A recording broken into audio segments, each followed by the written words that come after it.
무지개 보신 적 있으십니까? 무지개? 예, 그 여러분들이 여기 계신 분들이 어린 시절에는 무지개를 보신 경험들이 많으실 텐데 실제 도심에서는 무지개 보기가 참 힘들어요. 근데 저도 이제 가끔 이렇게 지방에 간다든지 또 이제 외국에 가면은 무지개를 본 경험들이 있는데 무지개 볼 때 느낌이 어떠세요? 예. 이 대답 안 하실 거죠. 그래서 제가 1, 2번으로 할게요. 1번 나쁘다, 2번 좋다. 뭐 어떤 거세요? 예, 왜 좋죠? 왜 좋죠? 그냥 좋아요. 예. 뭔가 무지개가 딱 뜨면 세상에 날 위해서 뜬 것 같아요. 안 그렇습니까? 저는 그래요. 막 그 제주 수련회 갔었을 때, 제주 그 선교 갔었을 때 선교 이제 마치고서는 이제 이렇게 딱 가는데 식당 문을 딱 나왔는데 이제 바닷가가 이렇게 펼쳐져 있는데 거기 무지개가 쫙 떠 있더라고요. 그 무지개가 저한테 어떤 의미로 다가왔냐면 정말 수고했다. 이거 널 위한 선물이다. 되게 벅차더라고요. 네. 무지개를 보면 기분이 좋습니다. 왜 기분이 좋을까요? 기분이 좋은 것이기 때문입니다. 무지개는 하나님의 언약의 징표이기 때문입니다. 하나님께서 우리들에게 주신 언약의 징표이기 때문에 그것들을 볼 때마다 우리들의 가슴이, 우리들의 기분이, 우리들이 너무너무 좋은 이유가 바로 거기에 있는 거예요. 그럼 왜 이게 언약의 징표가 되었는지, 이걸 봤을 때 우리가 어떤 의미를 되새겨야 되는지, 우리 이것에 대해서 오늘 말씀을 나눠보고자 합니다.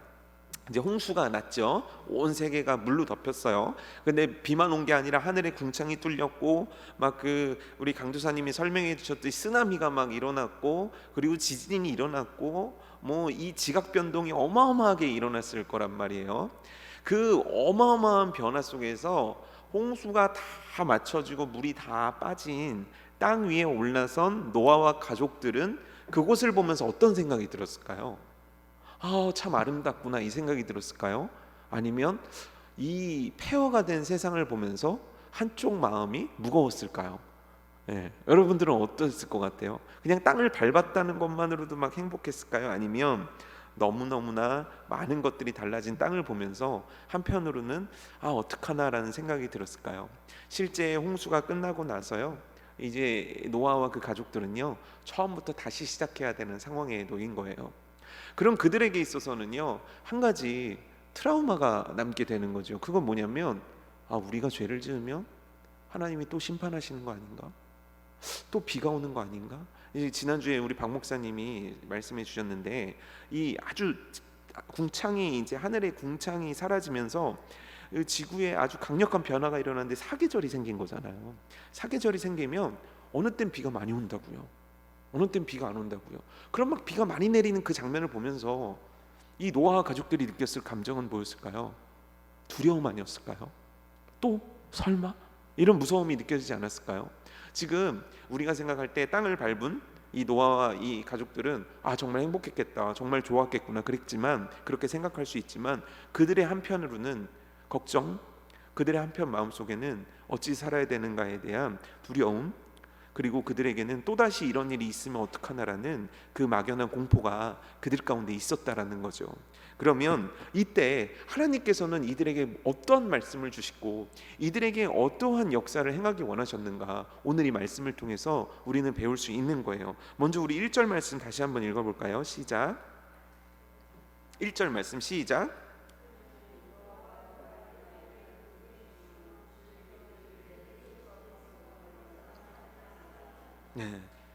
노아가 600년의 인생을 살았고요. 지금까지 120년 동안 방주를 만들었어요.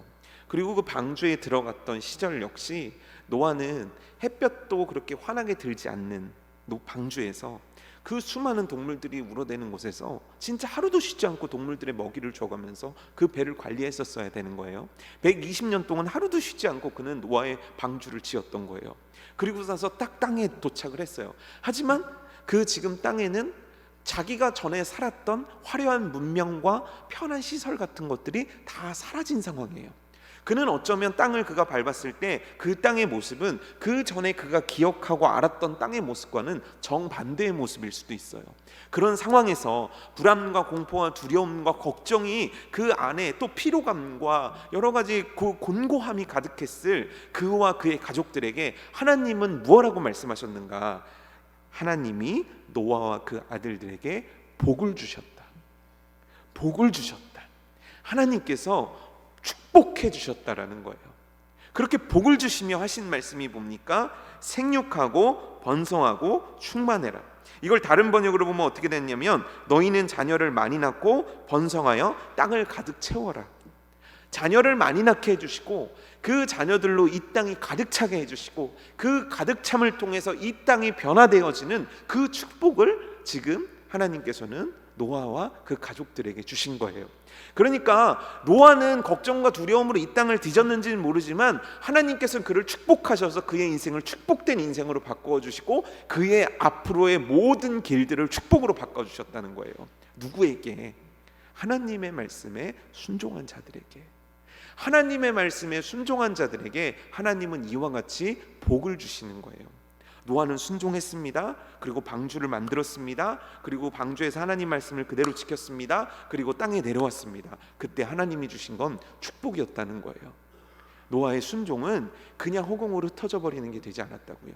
노아의 순종은 그냥 고생으로 끝난 것이 아니라 하나님께서 그의 순종과 그의 선택과 그의 헌신에 대해서 복을 내려주시되 그 아들들에게까지 하나님께서는 놀라운 축복을 해주시는 거예요. 7절 말씀이죠. 읽어볼까요? 시작. 너희는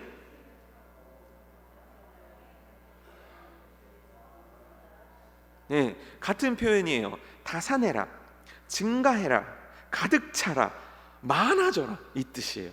그러니까 아이들 많이 낳고 정말 복받은 인생 살아가라. 이게 바로 하나님의 말씀이었고 이 땅을 향한 하나님의 축복이었다는 거예요. 그러니까 홍수가 끝나는, 그러면 이 홍수를 왜 일으키셨는가? 모든 것을 멸절하기 위함인가? 그게 아니었다는 거예요. 결국은 노아와 그 아들들에게 또 이 땅 가운데 그 살아갈 인류들에게 하나님은 축복을 해주시는 거예요. 얘들아, 이제 홍수로 다 사라진 이곳, 하지만 너희들이 채우거라. 너희들이 복받아서 이곳에 가득가득 메우거라. 이제 이 축복을 하나님께서 허락해 주셨다는 거예요. 자, 2번 문제 한번 보도록 할게요. 홍수 심판은 인간과 자연 체계를 어떻게 변화시켰습니까? 이전과 이후를 비교해 보세요죠. 제가 이제 써놓은 말씀인데 창세기 1장 29절에 30절 우리 써 있는 대로 한번 읽어볼까요? 시작.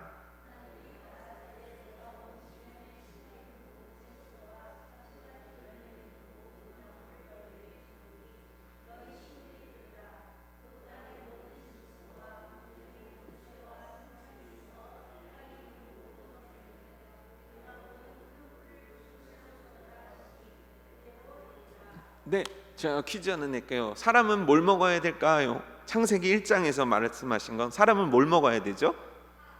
네? 밥을 먹어요? 그쵸, 맞습니다. 씨 맺는 채소와 씨 가진 열매 맺는 모든 나무들을 먹게 돼 있습니다. 지금으로 따지면 채식이에요. 그렇죠? 채식이에요. 그럼 동물들은 뭘 먹습니까? 모든 푸른 풀의 식물들을 먹게 돼 있었습니다. 그러니까 동물도 풀을 먹는 거고요, 사람도 식물을 먹게끔 돼 있다는 거예요. 근데 이게 바뀌었어요. 2절과 3절 우리 한번 읽어볼까요? 시작.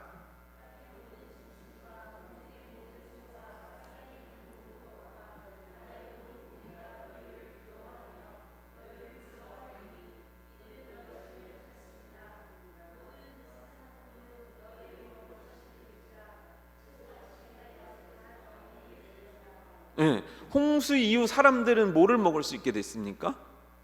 고기를 먹을 수 있게 됐다는 거예요.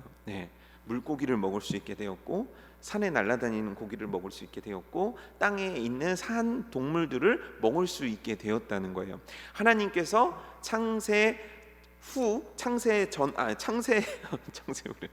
하나님께서 이 땅을 천지 창조하신 후에 인간들에게 주셨던 식물이 아니라 이제 홍수 후에는 인간들에게 동물을 먹을 수 있도록 해주셨다는 거예요.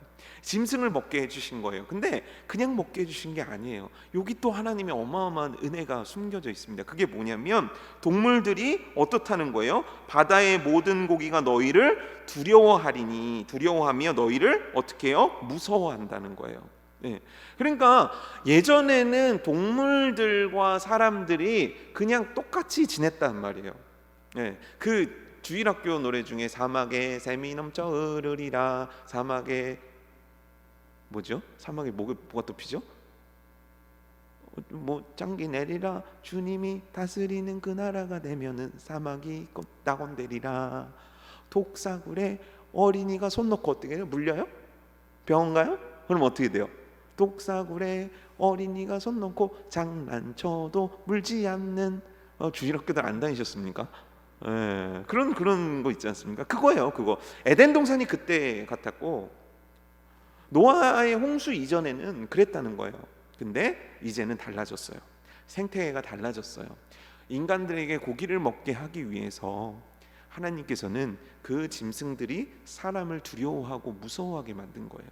그래서 잡아먹을 수 있고, 그래서 그들을 잡아서 길들이게 되었고, 그래서 가축을 키우게 되었고, 그래서 인간들은 많은 것들을 부릴 수 있는 위치로 가게 된 거예요. 하나님께서 그 동물들에게 두려워함을 주셨다라는 거예요. 우리 3번 문제 한번 볼게요. 동물과 사람의 생명은 모두 하나님께 속해 있습니다. 하나님은 동물과 사람의 생명에 관해 어떤 법을 정해 주셨습니까? 이제 하나님께서 이제 너희들 산 짐승을 먹을 수 있다라고 말씀하셨단 말이에요. 근데 거기에 규칙 하나가 있었다는 거예요. 그 규칙이 무언가 우리 4절, 5절, 6절 한번 읽어보겠습니다. 시작. 그러나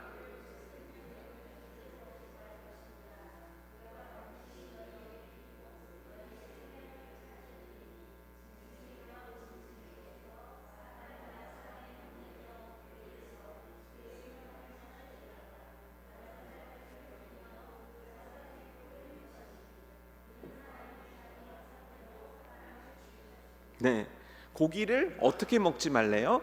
피채 먹지 말라는 거예요. 율법에 봐도 피채 먹지 말라고 나와 있고요. 그 다음에 우리가 잘 아는 사도행전 말씀에서도 이제 할례를 이방인들에게 받게 해야 되냐 말아야 되냐 해서 예루살렘 공회가 있게 되거든요. 거기에서도 결의 내용이 뭐냐면 짐승을 피채 먹는 것은 이방인들도 하지 말아야 되는 규범으로 정했거든요. 그러니까 동물을 피채 먹는 거에 대해서 성경은 지속해서 그것들을 금하고 있는데 그 이유가 뭐냐는 거죠. 그 피가 뭐냐는 거죠. 피는 생명의 근원이에요. 그럼 이 생명의 근원의 주인은 누구냐는 거예요. 하나님이라는 거예요. 그래서 피채 먹지 말라는 거예요. 두 번째 이유는 뭐냐면 우리 그 짐승들이나 이런 것들을 자꾸 피채 먹게 되면 피의 냄새와 피의 본능으로 인해서 인간의 폭력성들이 나타날 수 있다는 거죠.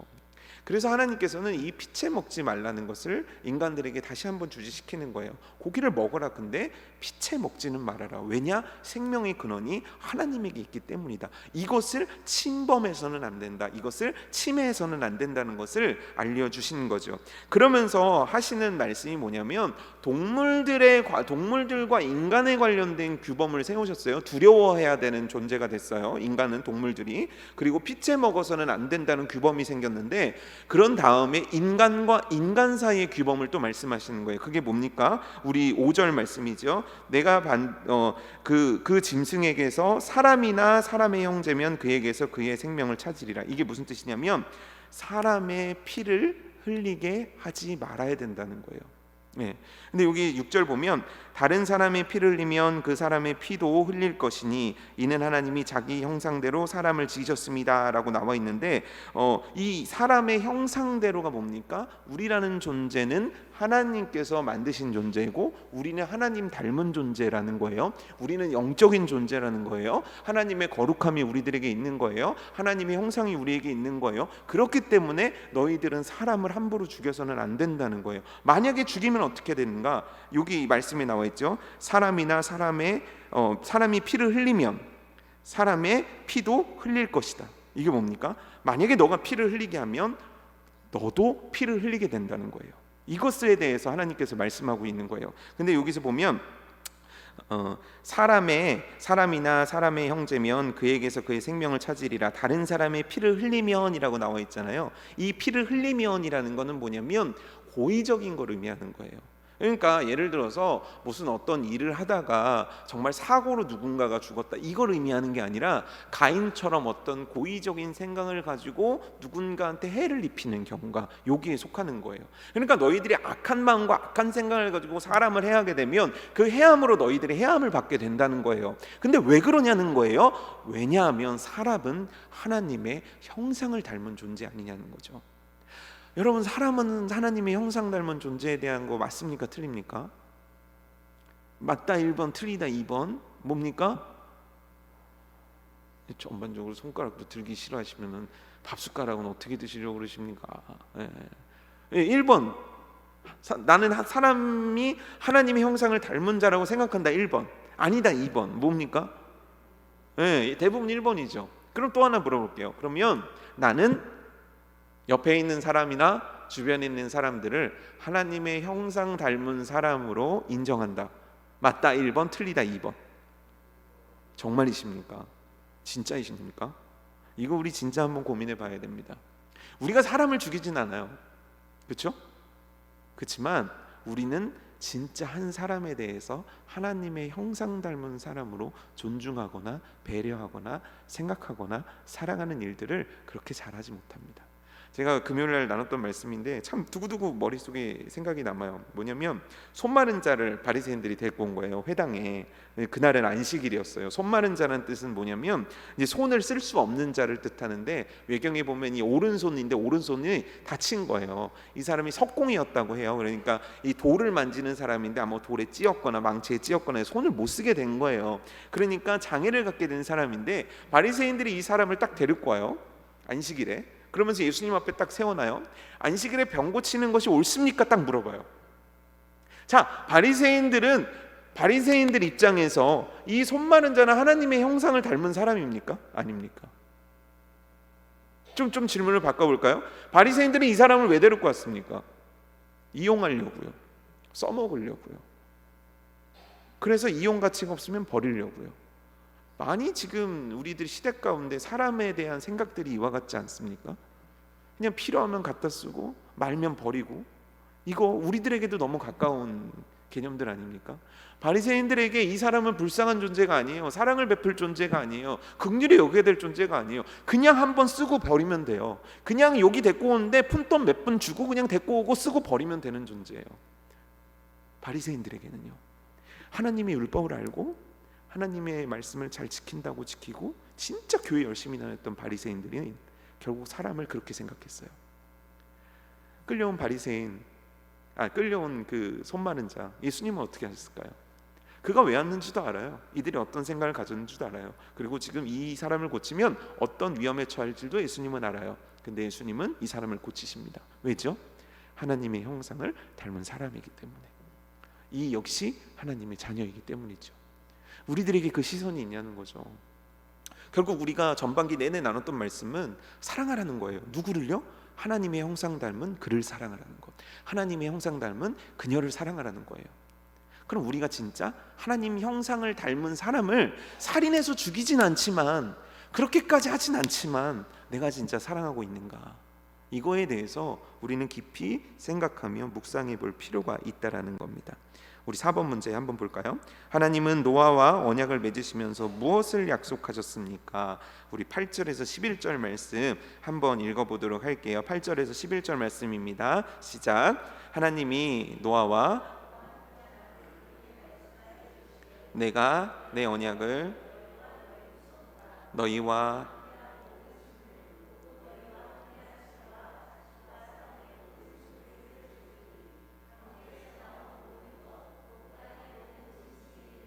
내가 너희와 언약을 세우리니 다시는 모든 생물을 홍수로 멸하지 아니할 것이라. 땅을 멸할 홍수가 다시 있지 아니하리라. 자, 하나님의 약속은 뭡니까? 하나님이 가라사대, 하나님이 언약하셔요. 언약이 뭡니까? 동등한 관계 속에서 하는 약속이에요. 근데 이거는 동등한 관계가 절대 될 수가 없어요. 하나님께서 인간과 맺으시는 건데 언약이라는 표현을 쓰시면서 하시는 게 뭐냐면 일방적으로 그냥 약속을 해줘 버리시는 거예요. 인간들이 뭐를 노력을 했고, 노아가 노력을 했고, 아들들이 어떻게 해서 하나님 이 정도로 우리 합의 보죠 해서 그래 그럼 너가 30 손해보고 내가 70 어떻게 해서, 이게 아니라는 거예요. 하나님의 100% 일방적으로 이들에게 약속하시는 거예요. 이들이 잘해서도 아니고 이들이 훌륭해서도 아니고 이들이 앞으로 죄를 짓지 않을 거라는 거를 알아서도 아니에요. 이들은 죄를 지어요. 조금만 지나면 또 죄를 지어요. 그거를 아시면서도 하나님은 언약하시는 거예요. 내가 다시는 이 땅에 홍수를 내리지 않겠다. 이 땅을 멸하는 홍수를 주지 않겠다. 너희가 봤던 그 홍수와 같은 일들은 이 땅에 다시는 일어나지 않을 거라고 일방적인 약속을 하시는 거예요. 일방적인 약속, 우리는 일방적인 이 언약에 대해서 은혜라는 표현을 쓰는 거예요. 내가 어떻게 해서가 아니에요. 노아가 뭘 잘해서가 아니에요. 하나님께서, 하나님이 백성을 사랑하셔서, 하나님이 노아를 사랑하셔서, 하나님이 이 땅 가운데 태어날 한 사람 한 사람들을 사랑하셔서 예수 그리스도를 보내야 되니까 너희들에게 홍수를 내리지 않고 너희들에게 기회를 주마, 너희들에게 시간을 주마, 다시는 너희들의 죄악으로 말미암아 홍수를 주는 일은 없을 것이다 약속하시는 거예요. 근데 이 약속을요 계속하세요. 반복하시고 반복하시고 반복하세요. 내가 지키겠다, 내가 너희들에게 약속하겠다. 하나님은 결국 이 심판이란 건 행하셨지만 우리를 향한 그 구속의 역사, 예수 그리스도를 이 땅에 보내시고 우리를 저 천국 백성 만드시고자 하시고 하나님의 자녀 만들어 주셔서 영원토록 하나님 나라에서 왕노릇하게 하시려는 그 하나님의 그 사랑의 절정, 그 하나님께서 하시고자 하시는 그 사랑의 그 놀라운 축복을 거두시지를 않았다는 거예요. 그래서 하나님은 인간들이 또 그럴 걸 알면서도, 인간들이 또 죄악을 저지를 걸 알면서도 그럼에도 불구하고 또 언약하시며 하나님 스스로가 반복하며 언약하시며 그들에게 약속을 하시는 거예요. 내가 지킬게, 내가 다시는 이 땅에 홍수를 주지 않겠다, 이렇게 약속을 하신 거예요. 그러면서 징표를 주시죠. 12절 13절 읽어볼게요. 시작.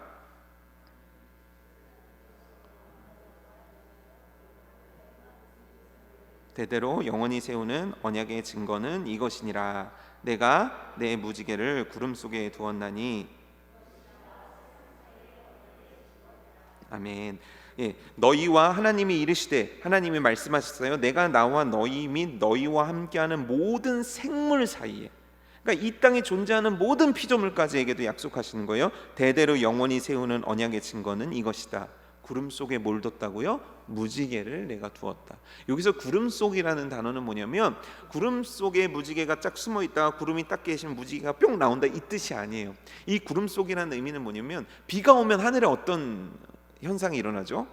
약간 어두워지면서 먹구름들이 몰리지 않습니까? 예, 먹구름들이 막 몰리면서 뭐 천둥을 치던 번개를 치던 그걸 말하는 거예요. 그 구름 속에 숨어 있다는 건 뭐냐면 그 뒤에 무지개가 있다는 거예요. 지금 먹구름들이 막 몰리고 있다는 거예요. 그러니까 이 노아가 그거를 봤을 때, 노아의 아들들이 그걸 봤을 때 얼마나 무섭겠어요, 그렇죠? 저 구름 설마 그거 아니야? 설마 그거 아니야? 그런데 그게 아니라는 거예요. 그 뒤에 뭐가 숨어 있습니까? 무지개가, 하나님의 언약의 상징인 무지개가 숨어 있다는 거예요. 여러분, 그 무지개 보면서 무슨 생각을 해야 되는 걸까요? 우리는 그 무지개를 보면서 무슨 생각을 해야 되는 거고, 노아의 후손들은 그 무지개를 보면서 무슨 생각을 해야 되는 걸까요? 무지개가 떴어요. 그때마다 하나님의 언약을 떠올리는 거예요. 하나님의 은혜, 한량없는 은혜, 정말 헤아릴 수 없는 은혜. 죽어 마땅한 나를 선택하셔가지고 이와 같이 살리시고 이와 같이 축복하셔서 이와 같이 번성케 하시는구나, 이와 같이 온 땅에 충만하게 하시는구나, 그 하나님의 은혜를 기억해야 되는 거예요. 우리는 무지개를 보면서 그 하나님의 언약을 기억할 줄 알아야 돼요. 그 은혜를 기억할 줄 아는 자가 돼야 된다는 거예요. 그 다음에 기억해야 되는 게 뭐가 있겠습니까? 그 무지개는 뭐 때문에 생긴 겁니까? 심판의 결과로 생긴 거죠. 심판을 생각해야 돼요. 무지개는요, 하나님의 은혜도 있지만 그 무지개를 볼 때 심판하셨던 하나님을 기억하시고 심판하실 하나님을 우리는 기억할 줄 알아야 된다는 거예요. 언젠가 또 심판하신다. 우리들의 죄가 있으면 하나님이 심판하셨다. 그럼 어떻게 해야 되겠습니까? 그 무지개를 보면서 은혜를 깨닫게 되고, 그 무지개를 보면서 내 죄를 깨닫게 되고, 그 무지개를 보면서 은혜로 다시 일어서게 되고, 그 무지개를 보면서 나 자신을 돌이켜서 회개하게 되고 하나님 앞에 바로 서려고 하고, 이것이 무지개를 보면서 우리들 백성들이, 노아와 그 자녀들이 깨달아야 될 은혜였다는 거죠. 여러분, 우리가 성찬식 하지 않습니까? 성찬식 할 때 우리는 뭐를 깨닫습니까? 예수 그리스도께서 우리를 위해서 이와 같이 고난당하셨구나라는 그 피와 그 살의 의미를 우리가 받아들이는 거 아닙니까? 그 은혜를 받아들이는 거 아닙니까? 동시에 우리는 뭘 받아들이는 겁니까? 날 위해 고난당하신 주님 앞에 내가 어찌 살았는고, 날 위해 고난당하신 주님 앞에 나는 이 성찬식 앞에 나는 정말 어찌 살았는고. 그때 우리가 회개하는 거 아닙니까? 그때 우리를 돌아보는 거 아닙니까? 하나님 잘못됐습니다, 우리 정말 이 삶 돌이키겠습니다, 이렇게 결단하는 시간 아닙니까? 그러니까 우리 신앙에는 이게 너무 중요하다는 거예요. 은혜와 심판, 이걸 반드시 우리는 균형을 맞출 수 있어야 돼요. 은혜가 너무 강조되면 하나님 앞에 바로 서는 내 자신이 너무 약해질 수밖에 없고, 심판이 너무 강해지면 언제나 주눅든 채 살아가는 내 자신이 될 수밖에 없는 거예요. 그러나 우리들에게는 은혜와 심판이 있다라는 거, 이게 얼마나 감사한 일인지 몰라요. 여러분, 오늘 여러분들의 신앙 가운데 좀 처지셨습니까? 좀 이게 기분도 좀 다운되시고 신앙도 다운돼 가십니까? 그렇다면 하나님 은혜의 보좌 앞에 담대히 나갈 때 하나님께서 오늘도 우리들에게 은혜 베푸시는 분이신 줄 믿습니다.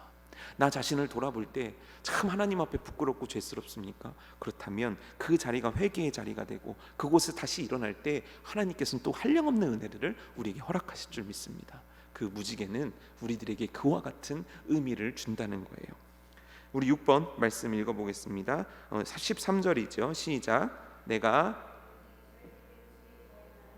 이것이 나와 세상 사이의 언약의 증거니라.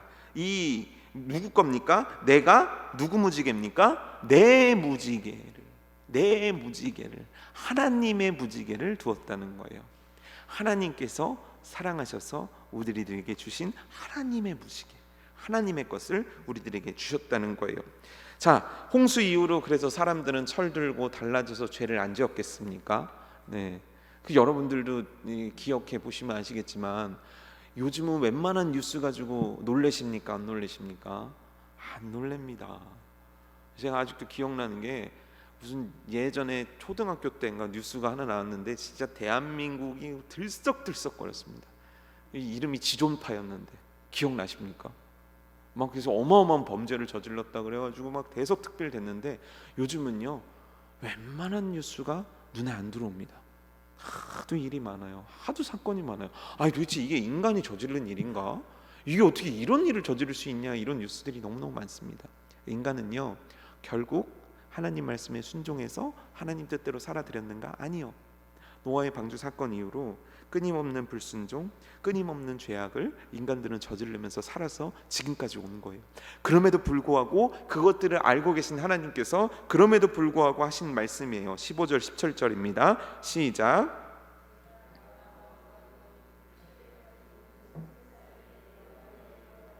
다시는 무지개가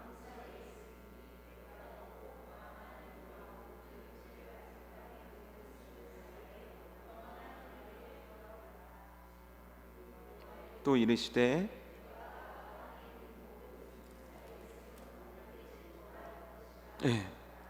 자 15절에 내가 나와 너희와 및 육체를 가진 모든 생물 사이에 내 언약을 기억하리니, 하나님께서 기억하시겠다 말씀하셨어요. 하나님이 기억을 못하시니까 기억할게 라고 얘기하신 겁니까? 아니에요. 내가 꼭 기억할게. 너희들이 무슨 일을 저지르고 너희들이 이 땅 가운데 어떤 일이 있다 할지라도 내가 기억하며, 그리고 16절에 또 나와요. 내가 기억하리라. 그리고 또 얘기해요. 또 이르시되, 17절이죠. 하나님이 노아에게 또 이르시되, 계속 말씀하시는 거예요. 15절, 16절, 17절 계속 말씀하시는 거예요. 내가 다시는 홍수 안 내린다. 이건 내 언약이다. 이건 내 약속이다. 왜 계속 3번 반복하시는 겁니까? 하나님께서 반드시 이 약속을 지키시겠다. 너희들에게 다시는 홍수를 주지 않겠다. 이 말씀을 들은 노아와 아들들은 어떻겠습니까? 힘이 나는 거죠. 아, 하나님께서 우리를 축복하시고 다시는 우리들에게 홍수를 내리지 않으시는구나. 이것을 기억하시는구나. 이것을 약속하셨구나. 이것을 언약하시는구나. 이것을 또 말씀하시는구나. 그것을 믿고, 그렇다면 이 땅에 축복받은 존재로 살아드려야지. 이들의 인생은 그 아까 배에서 내렸을 때의 무거움, 두려움, 그들이 겪어야 될 그 마음의 여러 가지 짐들은 다 사라져 버리는 거예요. 하나님의 은혜, 하나님의 축복, 하나님의 역사, 하나님의 도우심, 다시 시작하는 거예요. 그렇게 다시 시작하는 발걸음 속에 하나님은 놀라운 은혜와 축복을 허락해 주신 것입니다. 여러분, 오늘 말씀을 통해서 한 3가지만 정리해서 나눠보고자 합니다. 첫 번째는 하나님의 형상 닮은 우리라는 것이고, 하나님의 형상 닮은 나라는 것이고, 하나님의 형상 닮은 너라는 존재가 있다라는 거예요. 마태복음 20장 24절에 이렇게 나와 있습니다. 내가 너희에게 이르노니 너희 의가 서기관과 바리새인들보다 더 낫지 못하면 결단코 천국에 들어가지 못하리라. 이에 사람에게 말한 바 살인치 말라. 누구든지 살인하면 심판을 받게 되리라 하였다는 것을 너희가 들었으나 나는 너희에게 이르노니 형제에게 노하는 자마다 심판을 받게 되고 형제에게 대하여 라가라는 자는 공회에 잡히게 되고 미련한 놈이라는 자는 지옥불에 들어가게 되리라. 그러므로 예물을 제단에 드리다가 거기서 내 형제에게 원망 들을 만한 일이 있는 줄 생각나거든 예물을 제단 앞에 두고 먼저 가서 형제와 화목하고 그 후에 와서 예물을 드리라. 이거예요. 이게 하나님의 뜻인 거예요. 우리는 하나님과의 관계를 신경 써요. 그렇지만 하나님은 우리끼리의 관계를 굉장히 집중해서 보시는 거예요. 내가 내 형제에게 라가라고 욕할 수 있고, 내가 형제를 미워할 수 있고, 내가 내 형제에게 뭐라고 할 수 있어요. 하지만 그것이 하나님의 보시기엔 다르다는 거예요. 내가 하나님 앞에 와서 예배드릴 수 있어요. 얼마든지 아닌 척할 수 있어요. 하지만 내가 누군가를 미워하고 누군가 다투었다면 하나님이 원하시는 건 뭐냐면 기도가 먼저가 아니라 사과가 먼저라는 거예요. 먼저 교회 와서 예배드리는 게 먼저가 아니라 먼저 용서를 구하는 게 맞다는 거예요. 제가 그러면서 이제 재밌는 간증인데, 제가 이제 아내한테 삐져가지고 이제 좀 화가 많이 난 상태였단 말이에요. 뭐 저만 삐지는 겁니까?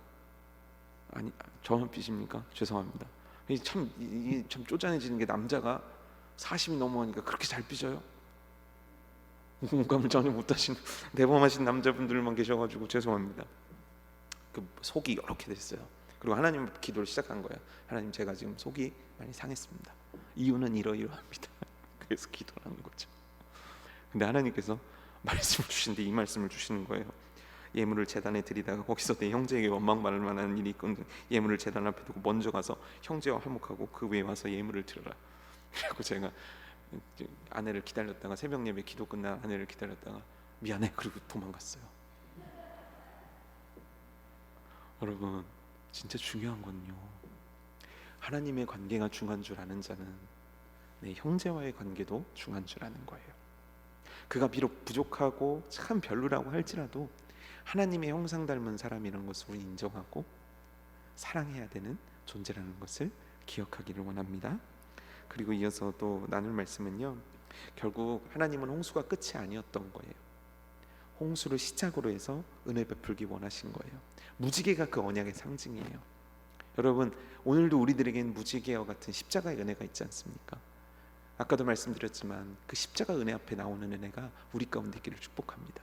좀 내가 오늘 신앙적으로 처질 수도 있고 또 감정적으로 힘들 수도 있고 여러 가지 힘든 상황 때문에 신앙이란 게 오르락내리락 할 수 있지만 그때 우리들이 선택해야 되는 건 하나님께 달려오는 거예요.